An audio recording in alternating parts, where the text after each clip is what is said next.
program, and they had to fix it back there in the dark. I will ask one question, and then we'll go to the iPad. Back in the day, when I worked for different large organizations, I traded bonds. We had a saying that the trend is your friend until it bends. You went through many trends. If you had to pick one, which one do you think will bend, and in which direction? Well, I think that the bend, from my perspective, is that we can tolerate higher interest rates than what we think. Okay. And I think you still have financial markets that are operating a little bit in that pre-pandemic mode of, well, we're always consistently worried about demand shortfalls, and what does that mean?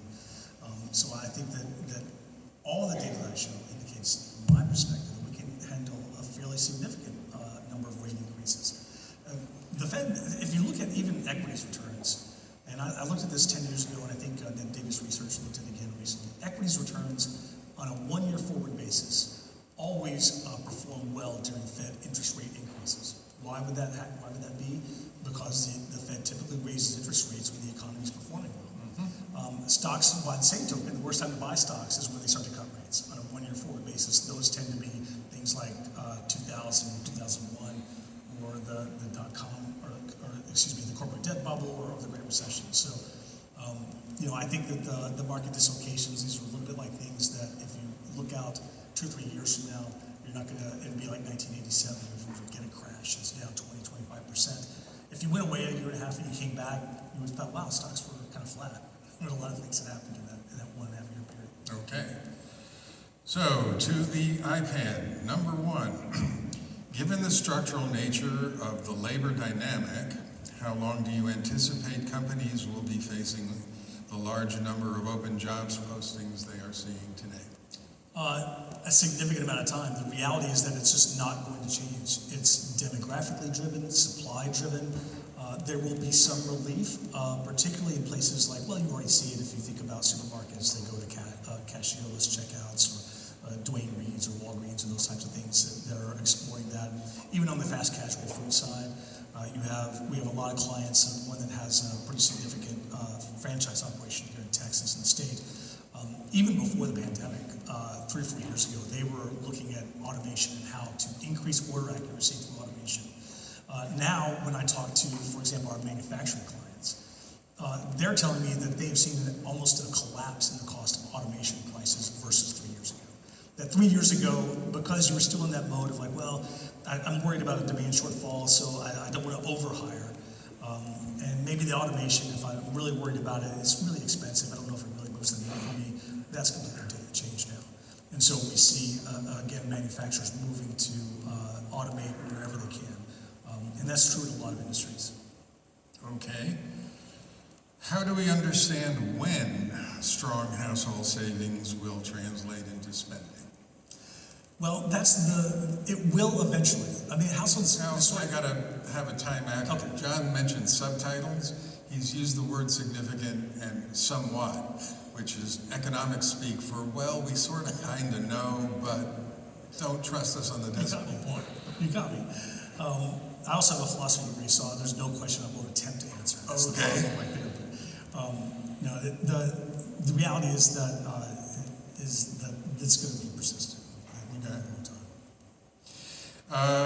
time. We have a monetarist in the audience. M1 and M2. We're going to find out who you are. Because there are not that many of you left. M1 and M2 have increased dramatically over the past 2 years. What impacts will this have? I just don't see it. To me, that's related to the velocity chart. And the velocity is simply not following as those who have been monitors would have predicted for many, many years. So no one ever knows what can change that balance, but it certainly hasn't shown up yet. Well, I can tell you one thing from personal experience. I used to carry a checkbook when I went to the supermarket and to a whole bunch of other places. Now that everybody takes a credit card, I run it all on the credit card, right? Basically one check. That's M1. And part of the reason why M1 and velocity have gone down is changes in the payment system, which have been taking place over quite a period of time. Okay, appreciate your economic optimism. However, Is there an economist out there? That sounds like how you write a question. The average family looks at prices of food, gas, and see no improvement. How will this perception change? This will change as we get through. People are going to be surprised, I think, at how quickly the goods inflation starts to recede. It's like whack-a-mole right now, and I was having a conversation, I think maybe with you this morning, that no matter the supply chain knock-on effects are so extreme that when you think you solved one, well, now we can't get eggs. You think you can get eggs again, you can't get freeze-dried coffee, all this stuff. So they're going to be surprised at how quickly that starts to change, particularly once we get to the endemic stage and people are engaged in swapping out services for goods. Okay. We have two more, and we have about 3 minutes, so this should handle it. What are your thoughts on the labor participation rate? Yeah, the labor participation rate, I can tell you that, and this sounds like a joke, but I mean it seriously.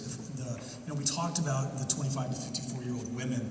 Prior to the pandemic, that cohort had just exceeded men in the largest, as being the largest portion of the labor force. And then the pandemic hit, and then you had all those challenges around child care, elder care that we talked about, choosing not to come back to work. 25 to 54-year-old men have been a different story. So I think that one way, and it sounds like a joke, but it's not, is that when you see cryptocurrencies come in by 50, 60%, then suddenly some of the 25 to 34-year-olds, 25 to, I'll go out to 45, suddenly their coin-based wallets aren't as hefty as they thought. Funny how that makes you want to get a job. That's right. Last one. What would the impact of military activity in Ukraine and or Taiwan be on the global economy, and what would severe economic sanctions look like? Okay, so two parts there. One is that in terms of the broader economy, the main issue in Ukraine is when you get to some of the uranium deposits, that's at play.